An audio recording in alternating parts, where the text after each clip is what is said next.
Welcome back to my YouTube channel. ಇವತ್ತೈತಲ್ಲ ನಾ ಸಾಬೂದಾನ ಹೆಂಗೆ ಮಾಡೋದು ಅಂತೇಳಿ ಹೇಳ್ತೀನಿ. ಇದು ಆ್ಯಕ್ಚುಲಿ ನನ್ನ ಫ್ರೆಂಡ್ಸ್ ಮತ್ತು ನನ್ನ ಕಲೀಗ್ಸ್ ಭಾಳ ಕೇಳತ್ತಿದ್ರು ಇದು ಮಾಡಿ ಅಪ್ಲೋಡ್ ಮಾಡು ಅಂತ. ಸೊ ಅವ್ರ ಸಂಬಂಧ ನಿಮ್ಮೆಲ್ಲರ ಸಂಬಂಧ ಇದು ಹೆಂಗೆ ಮಾಡೋದು ಅಂತೇಳಿ ನಾನು ಇವತ್ತಿನ ವೀಡಿಯೋದಾಗ ಹೇಳ್ಕೊಡತ್ತೀನಿ. ಇದೇನು ಈಸಿ ಐತಿ. ಲೈಕ್ ಒಬ್ಬೊಬ್ಬರು ಬರೀ ಶೇಂಗಾ ಪೌಡ್ರ್ ಹಚ್ಚಿ ಮಾಡ್ತಾರೆ, ಅಂದ್ರೆ ಕಡಲೆ ಬೀಜ ಹಚ್ಚಿ. ಆದರೆ ನಾ ಒಂಥರ ಡಿಫ್ರೆಂಟಾಗಿ ಎಲ್ಲ ಇದು ಟೊಮ್ಯಾಟೊ ಬಟಾಟೆ ಹಾಕಿ ಹೆಂಗೆ ಮಾಡೋದು ಅಂತ ಹೇಳ್ತೀನಿ. ಈಗ ನೋಡಿರಿ, ಇದಕ್ಕೆ ಏನೇನು ಬೇಕು ಅಂದ್ರೆ 1 ಟೇಬಲ್ ಸ್ಪೂನ್ ಜೀರಿಗೆ, ಒಂದು ಹಾಫ್ ಕಪ್ ಶೇಂಗಾ ಬೀಜ, ಆಮೇಲೆ ಒಂದು ಬಟಾಟೆ, ಒಂದು ಟೊಮ್ಯಾಟೊ, ಒಂದು 5ರಿಂದ 6 ಮೆಣಸಿನ್ಕಾಯಿ, ಆಮೇಲೆ ನೆನೆ ಹಾಕಿಟ್ಕೊಂಡಿರೋದು ಸಾಬೂದಾನ. ಅದು ಒಂದು ಮಿನಿಮಮ್ 4 hours ಇಟ್ಕೋಬೋದು ನೆನೆ ಹಾಕಿ. ಇಲ್ಲ ಅಂದರೆ ನಿಮ್ಮ ಮ್ಯಾಕ್ಸಿಮಮ್ ನೈಟ್ ಇಟ್ಕೊಂಡು ಬೆಳಿಗ್ಗೆನೂ ಮಾಡ್ಕೋಬೋದು. ನಾವು ಒಂದು 4 to 5 hours ನೆನೆ ಹಾಕಿರ್ತೀನಿ. ಈಗ ನೋಡಿರಿ, ಅದನ್ನೆಲ್ಲ ಇದು ಬಟಾಟೆ ಟೊಮ್ಯಾಟೊ ಎಲ್ಲ ನೀಟಾಗಿ ಸಣ್ಣ ಕಟ್ ಮಾಡ್ಕೊಂಡು ಇಟ್ಕೊತಿದ್ದೀನಿ. ಅಂದ್ರೆ ಇದು ಫ್ರೈ ಮಾಡ್ತೇವಲ್ಲ, ಸೊ ದಪ್ಪ ಕಟ್ ಮಾಡಿದ್ರೆ ಲೇಟ್ ಆಗ್ತೈತಿ. ಹಾಗಾಗಿ ಒಂದು ಸ್ವಲ್ಪ ಸಣ್ಣ ಕಟ್ ಮಾಡಿದ್ರೆ ಅಂದರೆ ಜಲ್ದಿನೇ ಫ್ರೈ ಮಾಡ್ಕೋಬೋದು. ನಾನು ಆ್ಯಕ್ಚುಲಿ ಮೆಣಸಿನ್ಕಾಯಿ ಸ್ವಲ್ಪ ಖಾರ ಇಲ್ಲ ಅಂದ್ಬಿಟ್ಟು ಜಾಸ್ತಿ ತೊಗೊಂಡಿನಿ, ನೀವು ನೋಡಿ ತೊಗೋರಿ. ಸೊ ಈಗ ನೋಡಿರಿ, ಇಲ್ಲ ಅದಕ್ಕಿಂತ ಮೊದಲು ನಾವು ಒಂದು ಸ್ವಲ್ಪ ಅವು ಶೇಂಗಾ ಬೀಜ ಏನದಾವಲ್ಲ ಅವನ್ನ ಹುರಿತೀನಿ. ಯಾಕಂದ್ರೆ ಹಸಿದು ಹಾಕಿದ್ರೆ ಅಷ್ಟು ಇದು ಬರಲ್ಲ, ಸ್ವಲ್ಪ ಹುರ್ಕೊಂಡ್ರೆ ಚಲೋ ಫ್ಲೇವರ್ ಬರ್ತೈತಿ. ನೋಡಿರಿ, ಈ ಕಲರ್ ಟರ್ನ್ ಆಗುತ್ತಾನ ಹುರ್ಕೋರಿ ಸ್ವಲ್ಪ. ಈಗ ಇದನ್ನು ಎತ್ತಿಡೋಣ, ಅದು ಆರಿ ಅಷ್ಟರಲ್ಲಿ ನಾವು ಇದು ಟೊಮ್ಯಾಟೊದು ಹುರ್ಕೊಂಡು ಬಿಡೋಣ. ಈಗ ನೋಡಿರಿ, ಒಂದು 5ರಿಂದ 6 ಟೇಬಲ್ ಸ್ಪೂನ್ ಆಗಟ್ಟು ಆಯಿಲ್ ಹಾಕಿರಿ ಒಂದು ಪಾತ್ರೆ ಒಳಗೆ.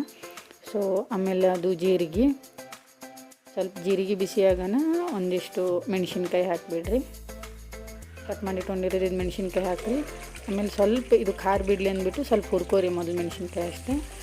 ಈಗ ಅದಾಗನ ಅದು ಬಟಾಟೆ ಏನು ಕಟ್ ಮಾಡಿ ಇಟ್ಕೊಂಡಿದ್ರಲ್ಲ ಅದನ್ನು ಹಾಕೊಂಡು ಬಿಡ್ರಿ. ಎಲ್ಲ ಬಟಾಟೆ ಟೊಮ್ಯಾಟೊ ಎರಡೂ ಒಮ್ಮೆ ಹಾಕಿದ್ರೆ ಅದು ಬಟಾಟೆ ಜಾಸ್ತಿ ನೀಟಾಗಿ ಫ್ರೈ ಆಗಲ್ಲ.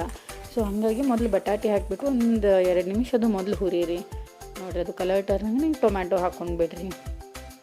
ಸೊ ನೀಟಾಗೆ ಒಂದು ಲೋ ಫ್ಲೇಮ್ ಇಟ್ಕೊಂಡು 1ರಿಂದ 2 ನಿಮಿಷ ಆಗೋಟ್ಟು ಹುರ್ಕೊಂಡು ಬಿಡ್ರಿ. ನೋಡಿದ್ರಲ್ಲ ಕಲರ್ ಹೆಂಗೆ ಚೇಂಜ್ ಆಗತ್ತೈತಿ ಅದರದ್ದು. ಸೊ ಈಗ ನೋಡಿದ್ರೆ ಎಷ್ಟು ನೀಟಾಗಿ ಹುರಿತು. ನಾ ಒಂದು ಟೇಬಲ್ ಸ್ಪೂನ್ ಉಪ್ಪು ಹಾಕ್ಕೊಂಡಿದ್ದೀನಿ. ನೀವು ಕ್ವಾಂಟಿಟಿ ನೋಡಿ ಹಾಕೋರಿ, ಸ್ವಲ್ಪ ಕಮ್ಮಿನೇ ಹಾಕೋರಿ. ಆಮೇಲೆ ಮತ್ತೆ ಪೇಸ್ಟ್ ಮಾಡಿ ಮತ್ತೆ ಬೇಕಾದ್ರೆ ಸ್ವಲ್ಪ ಹಾಕೋರಿ. ಈಗ ನೆನೆ ಹಾಕಿಟ್ಟಿರೋದು ಸಾಬೂದಾನ ಒಟ್ಟು ಹಾಕ್ಕೊತಿದ್ದೀನಿ. ನೋಡಿರಿ, ಕಂಪ್ಲೀಟ್ ನೆಂದೈತಿ, ಎಲ್ಲ ಫುಲ್ ಸಾಫ್ಟ್ ಆಗಿರ್ತೈತಿಲ್ಲ. ಸೊ ಹಂಗಾಗಿ ಜಾಸ್ತಿ ಬೇಯಿಸೋದು ಹತ್ತಲ್ಲ. ಇದಕ್ಕೆ ಒಂದು 2 ನಿಮಿಷ ಹುರಿದ್ರಿ ಅಂದ್ರೆ ಸಾಕು, ಎಲ್ಲ ಬೆಂದಿರ್ತೈತಿ. ನೋಡಿರಿ, ಈಗ ಇದನ್ನೆಲ್ಲ ತಳ ಹಿಡಿಲಾರ್ದಂಗೆ ನೀಟಾಗಿ ಸ್ಲೋ ಆಗಿ ಎಲ್ಲ ಕಡೆ ಮಿಕ್ಸ್ ಮಾಡ್ಕೊಂಡು ಬಿಡ್ರಿ.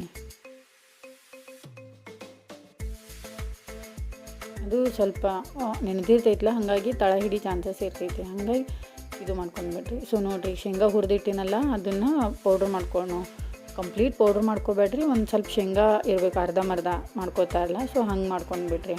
ಹಾಕಿ ಅದು ಹುರಿನ ಅದಿಟ್ಟು ಹಾಕಿ ಎಲ್ಲ ನೀಟಾಗಿ ಮತ್ತೊಮ್ಮೆ ಮಿಕ್ಸ್ ಮಾಡ್ಕೊಂಡು ಬಿಡ್ರಿ. ನಿಮಗಿದು ತಿನ್ಬೇಕಾದ್ರೆ ಬೋರು ಆಗಲ್ಲ ಮತ್ತು ಫುಲ್ ಇನ್ನೂ ತಿನ್ಬೇಕು ಅನ್ನಿಸ್ತೈತಿ. ಎಲ್ಲ ಬಟಾಟೆ ಟೊಮ್ಯಾಟೊ ಮೆಣಸಿನ್ಕಾಯಿ ಹಾಕಿರ್ತೀರಲ್ಲ, ಆಮೇಲೆ ಅದು ಶೇಂಗಾ ಬೀಜದ್ದು ಫ್ಲೇವರ್ ಮಸ್ತ್ ಕೊಡ್ತೈತಿ ತಿನ್ಬೇಕಾದ್ರೆ.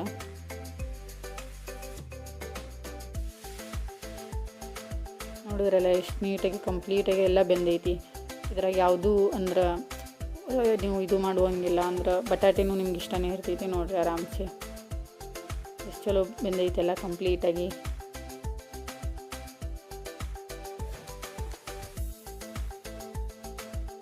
ನೋಡಿರಿ, ಈಗ ಆಯ್ತು, ರೆಡಿ ಆಯಿತು.